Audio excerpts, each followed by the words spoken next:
En Sierra Leone, le président Julius Maada Bio a été déclaré vainqueur de l'élection présidentielle. Selon les résultats publiés le 27 juin 2023 par la Commission électorale nationale, Julius Maada Bio a été plébiscité par 1 566 932 électeurs, soit 56,17% des suffrages exprimés. Un chiffre qui lui permet d'éviter un second tour face à son principal challenger, Samora Kamara, qui a engrangé 41,16% des suffrages.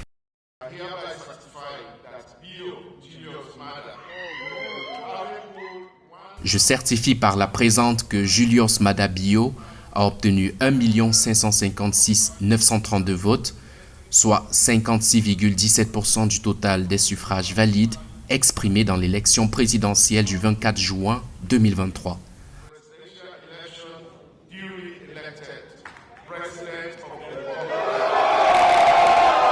Quelques 3,4 millions de personnes étaient appelées le 24 juin aux urnes pour choisir entre 13 candidats à la présidentielle. Un scrutin aux allures de revanche entre Julius Maada Bio, ancien militaire à la retraite de 59 ans, qui briguait un second mandat, et M. Kamara, technocrate de 72 ans, qui conteste ses résultats en alléguant le bourrage des bulletins de vote et la suppression des électeurs dans certaines parties du pays. Dans la soirée du 26 juin 2023, après la publication des résultats provisoires, le président Julius Maada Bio s'est adressé à la nation et a appelé les citoyens à rester pacifiques. Nous avons tous intérêt à maintenir la paix pendant et après l'annonce des résultats de ces élections. Les citoyens ne doivent pas inciter à la violence ni s'associer à des actions violentes. Pour notre bien, nous devons éviter toute action de provocation et de représailles. Individuellement et collectivement, maintenons et promouvons la paix dans nos communautés et notre pays.